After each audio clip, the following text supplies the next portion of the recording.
Hey everybody, welcome back to another episode of the Art of Landscape Photography with me, Joshua Snow, and by the time you see this, it will be Thanksgiving Eve, so to everybody out there, happy Thanksgiving. Um, this week's episode number 9, is near and dear to my heart because I don't think it's hard to see that I really enjoy vivid colors in my landscape photography. So this week's episode is all about how to bring out the best of the color in your images, and so here are my 5 best tips for color.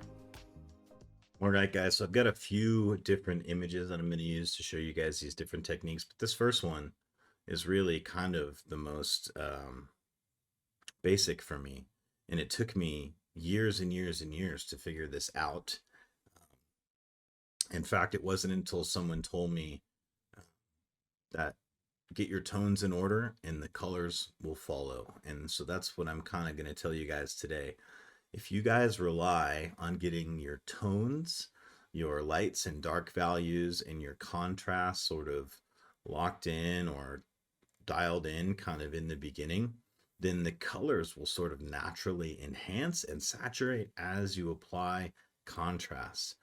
And so for years, I would just do very, very minimal work in Lightroom, and then I would go into Photoshop and Camera Raw and just continue to add contrast, and then I would realized that I would kind of chase my tail a little bit, going back and forth, kind of undo some of the color things that had happened from me playing with the vibrance and saturation slider in Lightroom. And so anymore on my images, I literally don't touch color until almost the very, very end.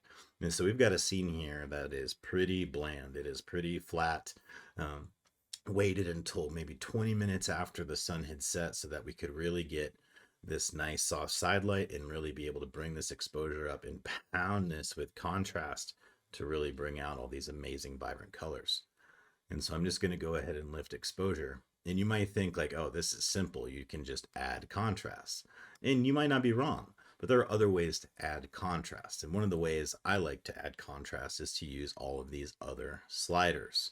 So rather than just go right in with contrast and exposure, maybe we just lift exposure a little bit, and then we lift shadows a little bit, and then maybe we check the blacks, maybe even lift them up a little bit.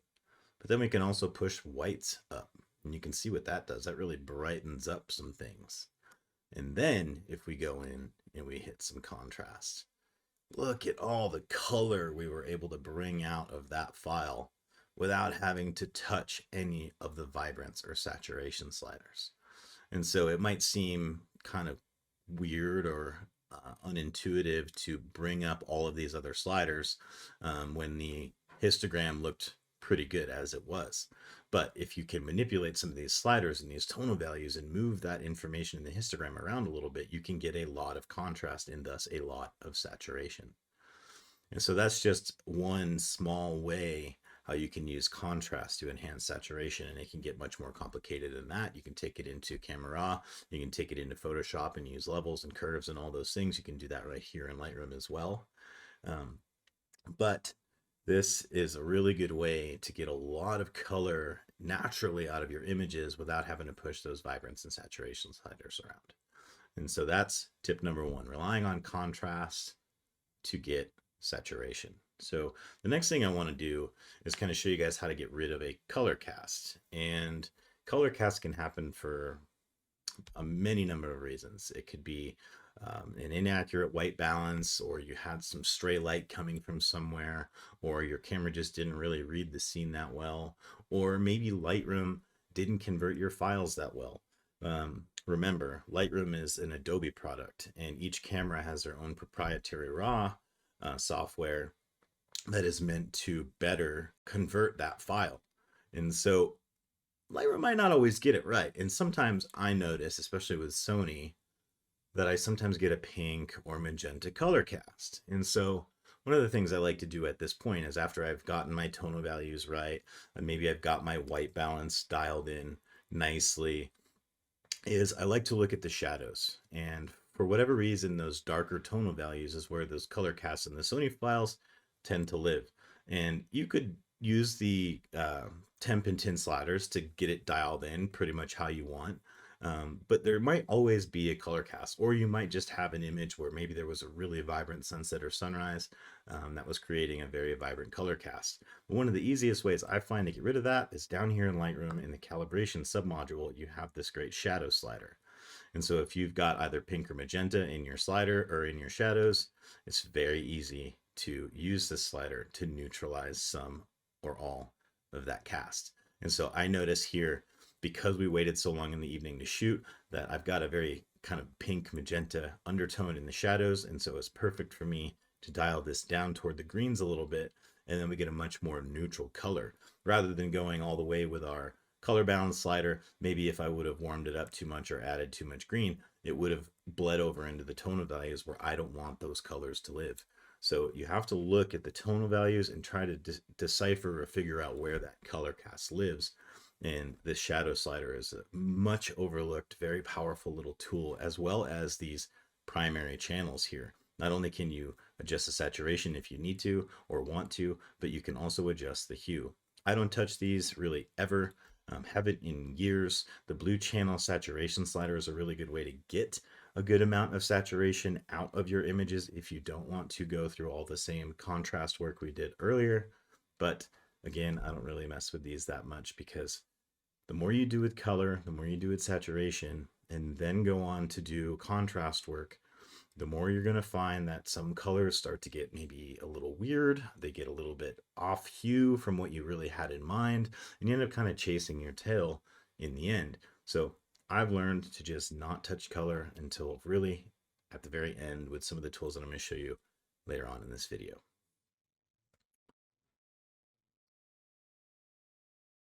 All right, guys, tip number 3, how to identify and capitalize on color harmony. So as I worked on this image, it became obvious to me that throughout contrast and saturation adjustments that I was working with a very sort of gold and purple color scheme. And so there were quite a few things that I did throughout this image to add warmth to the highlights. The soil in this area is very gray, so it kind of takes on whatever color is being shown on it. So the morning light, this nice warm yellowy light.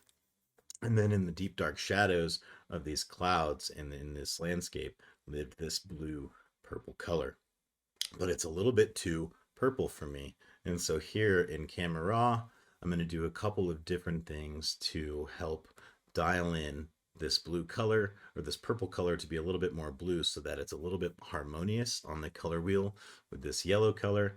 And so I'm going to open up the color mixer here and I'm going to immediately go for the purples because I can see with my eyes that there's a lot of purple in this image. And I'm just going to take this purple slider back toward blue. If we take it all the way, you'll start to see that there are some colors here that aren't quite being affected, and those are going to be the magentas. And then there are some other colors that aren't quite as obviously being unaffected, and those are going to be the what's called the blues and the cyans or the aquas. And so I'm just going to take this a little bit because we don't want those colors to start breaking down. And so I'm going to shift these purples a little bit, and then I'm going to shift the magentas toward purple. I'm not going to shift them away from blue, not toward pink or red, but back toward the purple side of the magenta here. And then I'm going to take this slider a little bit further and then take this blue slider and bring it back toward blues. And what we should see is a nice shift from yellow or from purple to blue. So if I hit the little eyeball here, we should see purple and blue. And so that helps us kind of dial in that color harmony. But what if we want to take it a little bit further and we want to add a little bit more warmth to the highlights and a little bit more cool to the shadows? That's where the color grading tool comes in handy. And so I don't really use the middle tone slider very often. And I actually find that the color balance adjustment in Photoshop that I'll show you next is a little bit more powerful than this. But if you're in Camera Raw or in Lightroom, then these are the tools that you will use. And so what we're going to do here is we're going to try to add a little bit more blue to those shadows. And so I'm going to start by grabbing a point on this little circle and I'm going to pull it toward the blue color that I want. Again, don't necessarily want it to be on the purple side. Kind of want it to be on the more cyan side of blue. And we're going to leave it there for now. And then we're going to go over here to highlights. We're going to move this the opposite way, directly across. We get these nice sort of yellowy, almost peachy warm highlights. Now we have the ability to either subtract some of that from the highlights, subtract some of this from the shadows, and then use these blending slider to sort of filter it a little bit differently. So if I take it this way, more of those highlights bleed through. If I take it this way, less of the highlights bleed through. So I'm going to kind of dial that in. And then blending kind of works similarly. More warmth, less warmth, more of the cool tones. So I'm going to take that up or down from its baseline a little bit because I want to be a little more on the cooler side and just have those highlights, those very warmest tones be just in those highlights. So if we toggle this on and off, you can see how that really adds a cinematic feel to the image, but it also kind of takes away some of the color cast. So this is another way to help sort of dial in your color scheme so that it really shines through. You can really see the color harmony here of the gold in the blue. There's not a lot of outlying colors here, distracting colors that we're going to desaturate kind of in the next example, but this is another good way on top of identifying and capitalizing on a color harmony, but also helping with color casts. And they're all kind of going to connect like that. And I'm going to show you a way in Photoshop here in a second how I use color balance and another tool, selective color, to help further dial in colors. All right, guys, we're in Photoshop with the same image, and I'm going to show you how I use a couple of different adjustments to kind of achieve the same thing if you're more comfortable in Photoshop. I really like Photoshop. I really like the tools in Photoshop because I like the ability to be able to add a mask to them. And sometimes it's just a little bit easier and more precise to do it in Photoshop than it is Camera Raw in Lightroom. And so I'm going to show you how I do that now. So color balance is going to be kind of just like color blender over in a Camera Raw or Lightroom. And so we're going to pull up the adjustments here, and we're going to go right for shadows. And this time we're going to add in a little bit of blue and a little bit of cyan. And the nice thing about Photoshop is that you actually have this preserve luminosity slider, which in some cases can be nice. Most of the time, if you've already got your tonal values kind of where you want them, then you won't use this little checkbox. And I really don't. I'm going to take away a little bit of the green here and just bring down a little bit of magenta. And so if I toggle this on and off, you see how that really cooled down and neutralized our shadows. Now I'm going to go right for the highlights, and I'm going to add a little bit more yellow by bringing down this slider and maybe even build in a little bit of red. And that's how we're going to get that nice peachy color. And so just like that, we've essentially done exactly the same thing we just did in Camera Raw, but with the color balance adjustment tool. Now, another tool that is infinitely powerful and one that I kind of use at the very end of my workflow to make sure all the individual colors are tweaked and saturated and dialed in just perfect, and that is selective color. And so what's really nice is not only can you affect colors, but you can affect the tonal values as well, whites, neutrals, and blacks. So if you've got an image that's really dark like this one, and say you want a little bit more cinematic feel, maybe you want some blues in those shadows, it's very easy to come down here to this slider, this yellow slider, because the opposite of yellow, of course, is blue, and just add a little bit of blue to those shadows. And let's say we want to now go to those brightest highlights. Well, we wouldn't pick whites because there's not a lot of white things in this image. We would go right for those yellows, and we would add in a little bit more yellow and maybe a little bit more red, the opposite of cyan. And so with those two tools, we've completely amped up that blue purple color contrast / color harmony while sort of neutralizing some of the tones that live in between. And so these are super duper powerful tools for really helping natural colors shine through, really pulling out some natural saturation in those colors.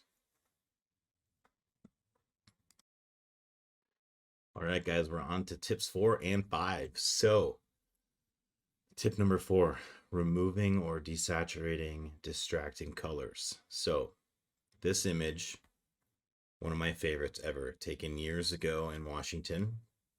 And the overall color scheme is green and yellow. I think we can all probably agree on that.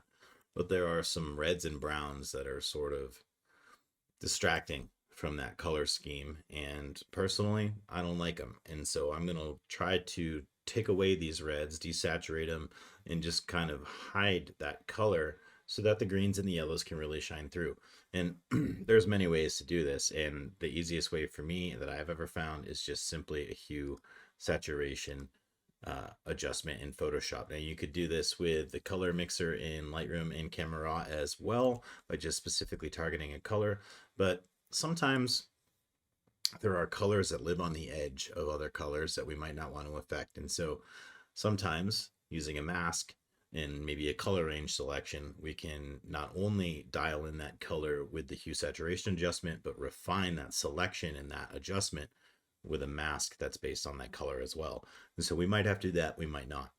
The first thing I want to do is kind of identify that there are some reds slash reddish yellows that I really don't like, and those are coming in the form of browns kind of scattered throughout the image. And so one thing I'm going to do is just simply go to reds. Now we could grab our targeted selection tool and hover over one of these areas, but I can pretty much guarantee you it's going to select reds for you. Now, there are some yellows that are kind of involved in this that I don't really like, and so I'm going to expand this selection a little bit. And we're just going to go ahead and play with the saturation slider to see what colors for sure it's saturating or desaturating or affecting. And it looks like that is perfect. It's absolutely nailing the colors that I don't like. And so I can simply just pull the saturation down. And if we find there are maybe some outliers, we can just expand the selection just a little tiny bit, maybe on either end, just to make sure we're gathering all of those reddish browns that we don't like and getting rid of them. So if I just toggle that on and off, that really takes away a distracting color so that the real green and yellow color scheme can shine through.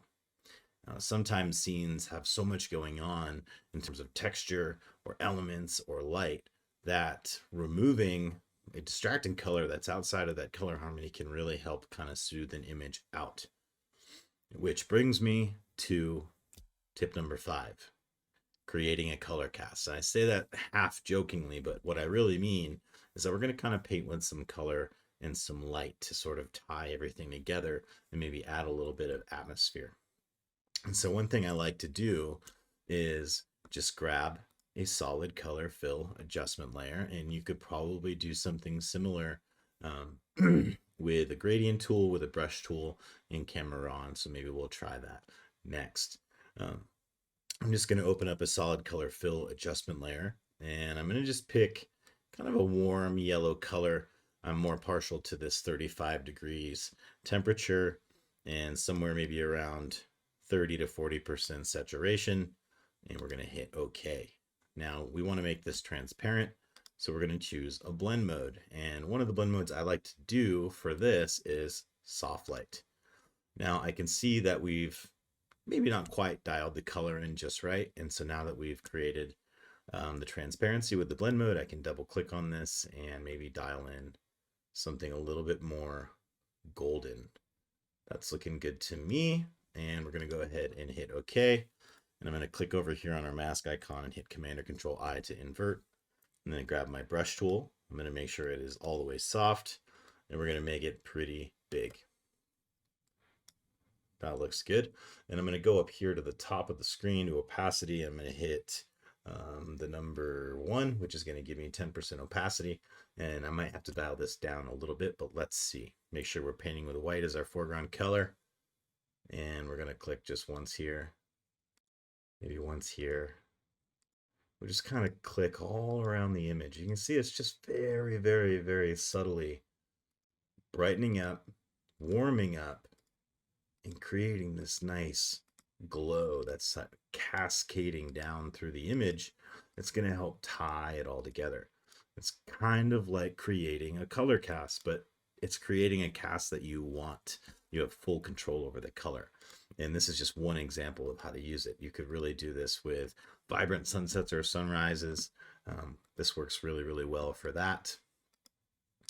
And then sometimes if I really want to amp that up, I will just open up a levels adjustment just above that, just sort of increase the saturation or the brightness of that, invert that, and kind of just paint it in a couple of the spots that I just hit with the soft light. And that just helps brighten it up a little bit of oomph to that glow, that cast. And if I group that and turn that on and off, kind of see how that ties the whole scene together and gives it this ethereal look, while amplifying that color harmony. I hope you guys enjoyed that video and you found something useful. If you did, please remember to like, subscribe, and share with your community. Again, happy Thanksgiving to all of you out there. And if you are one of those who have pre-ordered my night photography tutorial, thank you so much. It's on its way. And I'm even working on some bonus material for you guys. So definitely look forward to that on December 5th. If you have not, please go to wildlightexposures.com and pre-order that now.